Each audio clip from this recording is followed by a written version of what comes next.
Economy बनानी है तो हमारे नगरीय क्षेत्रों का योगदान लगभग 65% होता है। तो इस दृष्टि से उन्हें सुदृढ़ करने के लिए ये आकांक्षी नगर योजना इस साल के बजट में माननीय वित्त मंत्री जी, माननीय मुख्यमंत्री जी के कृपा से 100 करोड़ रुपए का उसमें प्रावधान भी किया गया है। तो 100 नगर निकायों को हम लोगों ने 762 में से 100 नगर निकायों को जनसंख्या और उनकी बैकवर्डनेस के दृष्टि से हम लोगों ने चिन्हित किया है, जिनकी सूची हम उपलब्ध करा देंगे। उनको हमने 16 पैरामीटर्स हमने चिन्हित किए थे, जिनके आधार पर उनका चिन्हांकन किया गया है और 16 में से 16 पैरामीटर्स थे, लेकिन कुल डाटा पॉइंट जो थे, जो छोटे छोटे जो चीज़ों की निगरानी करने के जो पॉइंट हैं, वो लगभग 12,192 डाटा पॉइंट्स पर उनका मूल्यांकन किया गया। और जो सबसे अंत में जो पायदान पे जो 100 नगर निकाय निकल करके आए, जिनको सबसे कम अंक मिले थे, उन 100 को हम लोगों ने चिन्हित किया है। उनके विकास के लिए हम लोग एक पहली बात तो ये बता दूं कि उनका जो विकास है वो भारत जो राज्य सरकार ने बजट में 100 करोड़ रुपए का प्रोविजन किया है, वो फिर भारत सरकार और राज्य सरकार की अन्य योजनाओं के साथ कन्वर्जेंस करना, सांसद विधायक निधि के साथ उसका कन्वर्जेंस करना, जो वहाँ के स्थानीय लोग जो अपनी मातृभूमि में कुछ योगदान देना चाहते हैं उसके साथ कन्वर्जेंस करना। तो इस प्रकार कन्वर्जेंस करके हम उन 100 निकायों को बहुत तेजी से विकास करना चाहते हैं। साथ ही उनमें आपस में एक दूसरे से सीखने का, एक दूसरे को सपोर्ट करने का, कोलैबोरेशन का भी 3C वाली भावना, और अंतिम की कंपटीशन की भी, आपस में उनको कंपटीशन भी कराया जाएगा। ये जो योजना है ये 2026 तक हम इनको इन 100 नगर निकायों पे काम करेंगे। मतलब कि आने वाले 3 साल हम इन नगर निकायों को के ऊपर फोकस करेंगे। उसके बाद इनके अलावा हम अगले 100 आकांक्षी नगर निकाय लेंगे। इस प्रकार ये निरंतर प्रक्रिया चलती रहेगी। इनके अनुश्रवण के लिए, इनके फॉलोअप के लिए हमने डैशबोर्ड हम बनाएंगे, जिसमें 32 पैरामीटर्स पर इनका हम मॉनिटरिंग करेंगे। राज्य स्तर पर चीफ सेक्रेटरी की अध्यक्षता में एक कमेटी होगी, जिला स्तर पर जिला अधिकारी की अध्यक्षता में एक कमेटी होगी, और विभाग के स्तर पे हमारा भी उसमें पर्यवेक्षण होता रहेगा।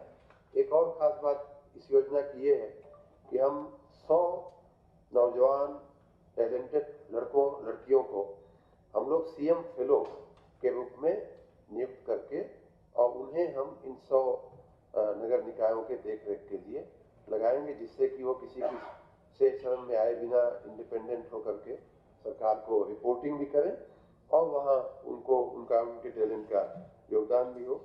कुल मिलाकर के इनके 20,000 से 1 लाख वाले निकायों को हमने प्रथम उसमें लिया है। होलिस्टिक डेवलपमेंट का हमारा इरादा है और उसमें विशेष रूप से ईज ऑफ लिविंग को हम कैसे ठीक करें और आपस में, जैसा मैंने कहा कि कोलैबोरेशन और कंपटीशन दोनों की भावना उनके अंदर हम कैसे जगावें, जिससे कि पैसे का बेहतर उपयोग हो सके। ये दो प्रस्ताव।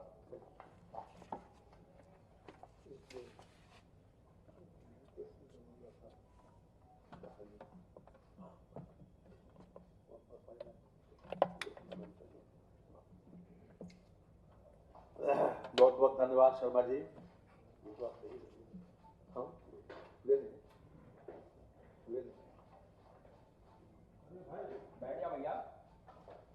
आज की प्रेस वार्ता में जैसा कि बताया गया, कुल 19 प्रस्ताव आए थे, जिसमें कुछ प्रस्तावों पर मैं आपका ध्यान आकर्षित करना चाहता हूं। जनपद गोरखपुर में उत्तर प्रदेश विशेष सुरक्षा बल दूसरी वाहिनी की स्थापना हेतु आवासीय और अनावासीय भवनों का निर्माण कार्य की आज मंत्रिपरिषद के द्वारा स्वीकृति दे दी गई है। इसमें 431 करोड़ 70 लाख 26 हजार रुपए का प्राविधान किया गया है, जो मंत्रिपरिषद के द्वारा अनुमोदित किया गया। इनमें से खासतौर से आवासीय भवन ये 255 लाख 23 हजार 255 255 करोड़ 23,07,000 रुपया और 176 करोड़ 47,19,000 रुपए का अनावासीय भवनों के लिए क्वांटिफाई किया गया है। इस पर माननीय मंत्रिपरिषद की सहमति आज मिल गई।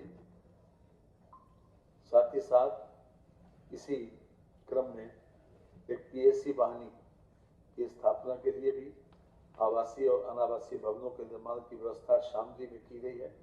वहाँ 58 एकड़ जमीन पर 378 करोड़ 8,89,000 रुपए की लागत से इनके लिए भी आवासीय और अनावासीय भवन बनेंगे, जिसमें से आवासीय भवनों के लिए 244 करोड़ 48,82,000 रुपया तथा अनावासीय भवनों के लिए 133 करोड़ 60,07,000 रुपए की व्यवस्था की गई है। मंत्रिपरिषद के द्वारा इसका अनुमोदन आज दिया गया है। इसके साथ ही आज एक बहुत बड़ा निर्णय आज उत्तर प्रदेश की मंत्रिपरिषद ने माननीय योगी जी के अध्यक्षता में जो लिया गया, बुंदेलखंड औद्योगिक विकास प्राधिकरण के गठन का संबंध में। आप सब जानते हैं कि 1976 में नोएडा का गठन हुआ था और उसमें टाउनशिप भी विकसित किए जाने की बात कही गई थी। तो उसी तर्ज पर बुंदेलखंड मुख्यमंत्री औद्योगिक क्षेत्र विस्तारीकरण एवं नए औद्योगिक क्षेत्र प्रोत्साहन योजना के अंतर्गत इसका शुभारंभ हो गया है। ये झांसी में बुंदेलखंड औद्योगिक विकास प्राधिकरण द्वारा ये डेवलप किया जाएगा। अभी तक 47 वर्षों के बाद ये पहला मौका ऐसा है जब इस प्रकार का कोई इंडस्ट्रियल डेवलपमेंट प्राधिकरण बन रहा है।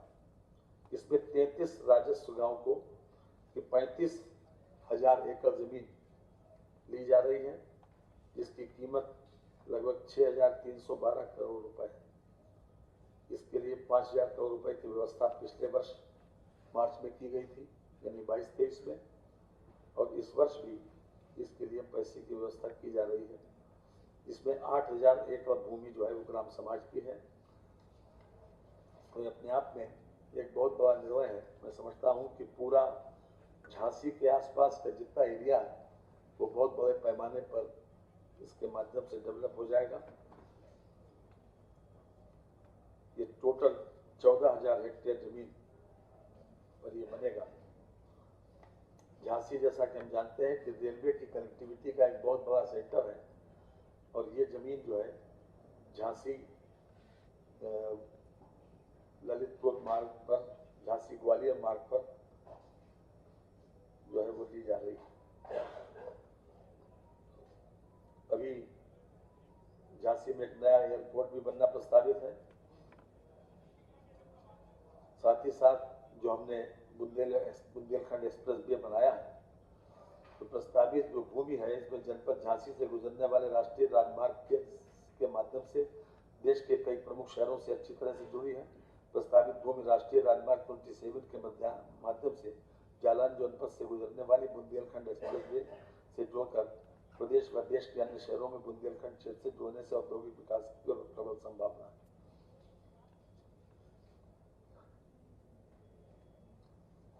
ये अपने आप में एक बड़ा निर्णय है। मैं समझता हूँ कि प्रदेश के विकास में भी ये बहुत बड़ा योगदान करेगा। हमने $1 ट्रिलियन इकोनॉमी बनाने का जो संकल्प लिया है वो भी इसके माध्यम से उसको भी अचीव करने में हमको सफलता मिलेगी। किसका इंडस्ट्रियल लैंड यूज, क्या सवाल ये कि जब उसी पर्पस के लिए ली जा रही है, इंडस्ट्रियल डेवलपमेंट के लिए ली जा रही है, नोएडा की तर्ज पर वहां पर अभी एक्वायर की गई।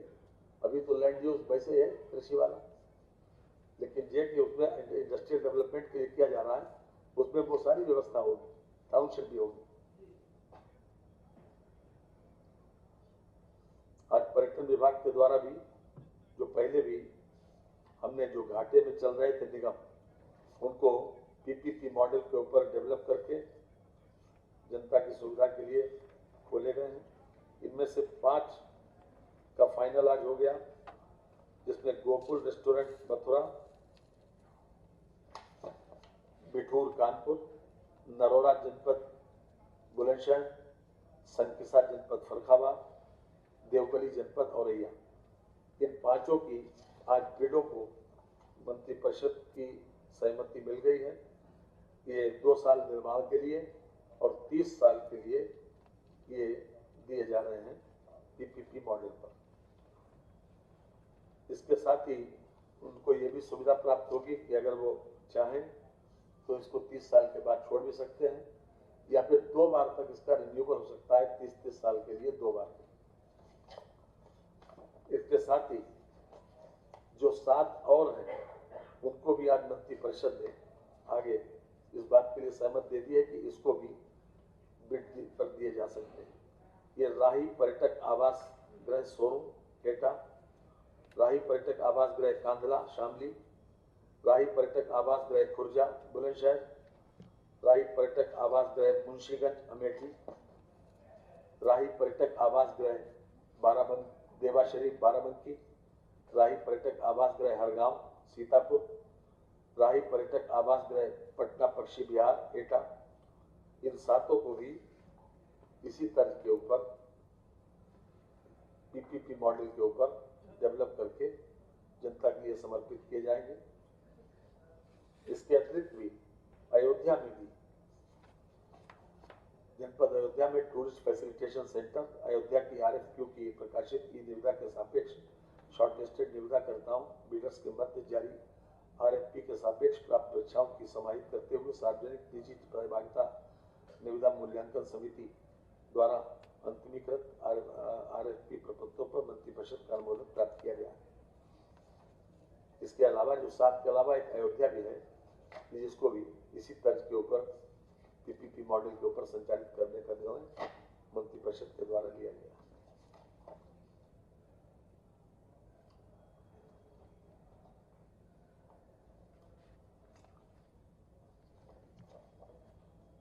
जनपद प्रतापगढ़ के अंतर्गत विधानसभा क्षेत्र कुंडा विकासखंड कुंडा में गंगा नदी घाट पर सेतु पहुंच मार्ग अतिरिक्त पहुंच मार्ग और सुरक्षात्मक कार्य हेतु पुनरीक्षित लागत 252 करोड़ 50,62,000 रुपए की स्वीकृत मंत्रिमंडल के द्वारा दी गई है। ये पहले इसमें बहुत थोड़ा सा इजाफा हुआ है, इसलिए ये मंत्रिपरिषद के सामने आज लाया गया। मात्र पहले था इसका जब ये परियोजना स्वीकृत हुई थी 19/11/18, आज 99% परियोजना पूर्ण हो गई। पहले इसका लागत थी 248 करोड़ 89 लाख रुपए की मूल लागत थी, अब इसकी बढ़कर 252 करोड़ 50,62,000 रुपए की लागत पहुंच गई। इसमें पहुंच मार्ग भी है, सुरक्षात्मक कार्य भी है। ये 99% कार्य इसका पूरा हो चुका है, जल्दी ये लोकार्पण के लिए तैयार हो जाएगा। मात्र 4 करोड़ रुपए के लगभग का इजाफा हुआ, इसलिए मंत्रिमंडल के समक्ष इसको लाया गया। जो मंडी समिति के द्वारा 1% जो छूट दी गई थी मंडी एक्ट में, पहले 2% पड़ता था। उत्तर प्रदेश कृषि उत्पादन मंडी अधिनियम 1964 की धारा 17 के खंड 3 के उपखंड खा के द्वितीय परंतु के अधीन समाधान योजना, उसके तहत वर्ष 22-23 के लिए यह समाधान योजना लागू की गई है। इसमें विशेष रूप से छोटे उद्योगों को फायदा पहुंचाने के लिए एक समाधान योजना लागू की गई, जिसके तहत पहले जब 3 कानून कृषि के आए थे भारत सरकार के द्वारा, बाद में उनको वापस देना पड़ा था। उसके तहत जब पूरी मंडी शुल्क माफ कर दिया गया था, लेकिन उत्तर प्रदेश ने 2% के स्थान पर 1% मंडी शुल्क किया है, और इस 1% के माध्यम से उन लोगों को, खासतौर से कुटीर उद्योगों को, कुटीर जो उद्योग हैं जैसे जो गुड़ बनाते हैं, किसी तरीके से राब बनाते हैं या कंसारी बनाते हैं, उनको खासतौर से इसमें फायदा मिलने वाला है। तो ऐसे लोगों को लाभ पहुंचाने के लिए 1% किया गया है, और उसमें भी 1% में भी एक समाधान योजना लागू की गई ताकि उन लोगों को राहत मिल सके। इसको तत्काल प्रभाव से लागू किया जा रहा है।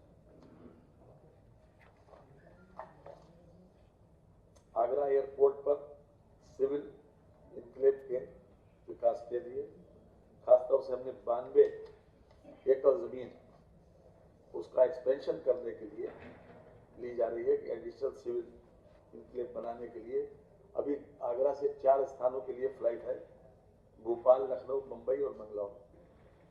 और जैसे ही अभी तक हमारे पास जितनी जमीन है वो इतनी उसके एक्सपेंशन के लिए पर्याप्त नहीं थी।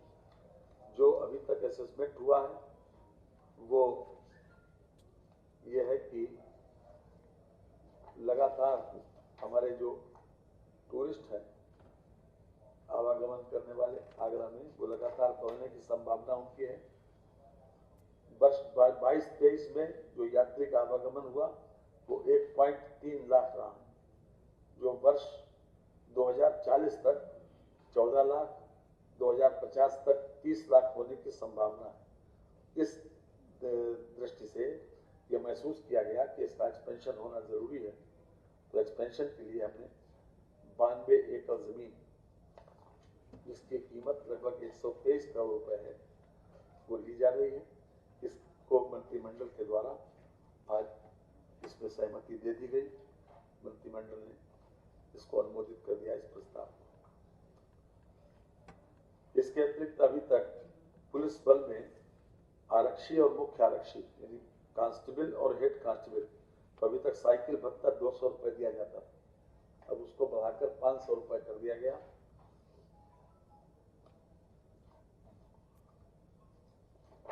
इस पर भी मंत्रिमंडल की आज सहमति मिल गई। इसके अलावा जनपद संबल की इसमें भी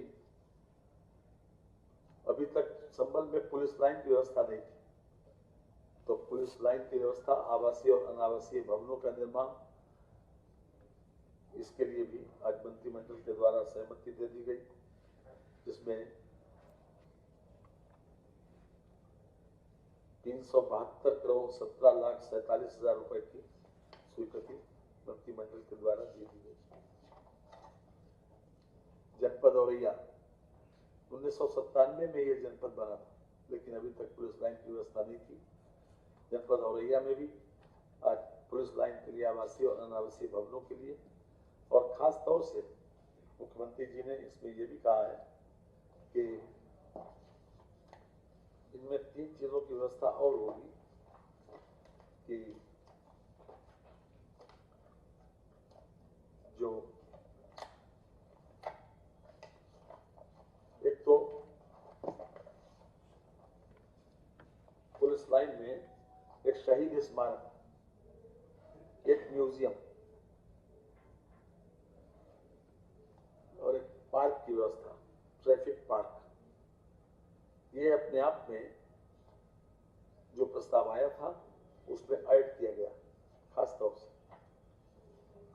क्योंकि पुलिस लाइन में जितने भी हमारे समय समय के ऊपर पुलिस बल के जवान किसी न किसी रूप में शहीद होते हैं, या फिर हमारे सामने जो म्यूजियम का विचार है, तो म्यूजियम के लिए भी इस प्रकार की कब क्या किस प्रकार की हमारी यूनिफॉर्म थी, किस प्रकार के असला थे, तो एक छोटा सा म्यूजियम और एक छोटा सा शहीद स्मारक, और खास तौर से ट्रैफिक पार्क भी वहाँ पर, ताकि बच्चे कभी दिखाने के लिए, नई पीढ़ी को जानकारी के लिए भेजने के लिए उनको भी जानकारी हो सके। इन सब चीज़ों की व्यवस्था भी जो प्रस्ताव आया था उसमें जोड़ा गया। इस प्रकार से आज संबल और उसके लिए व्यवस्था की गई है। इसके अतिरिक्त जनपद लखनऊ में वीरांगना ऊदा देवी महिला पुलिस बटालियन की स्थापना के लिए आवासीय अनावासीय भवनों के निर्माण की स्वीकृति आज मंत्रिमंडल के द्वारा प्रदान की गई है। यही सरोजनी नगर में लगभग 341 करोड़ रुपए की लागत से और 313 करोड़ रुपए की लागत, ये भी अपने आप में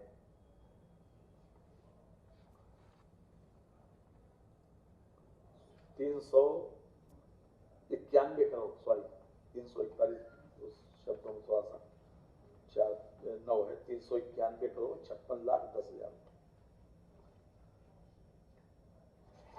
की व्यवस्था की गई है सरोजनी नगर। ये विशेष सुरक्षा बल जो अभी दूसरी वाहिनी गोरखपुर की बात हुई थी, तो पहली वाहिनी का लखनऊ में उत्तर प्रदेश सुरक्षा बल पहली वाहिनी विशेष सुरक्षा बल की स्थापना है तो आवासीय भवनों का निर्माण, इसके लिए 341 करोड़ तथा जनपद लखनऊ में ही उत्तर प्रदेश विशेष सुरक्षा बल पहली वाहिनी विशेष सुरक्षा बल स्थापना का अनावासीय भवनों का निर्माण, यानी कि एडमिनिस्ट्रेटिव ब्लॉक वगैरह, ऑफिस वगैरह, इसके लिए कुल 313 करोड़ 71,89,000।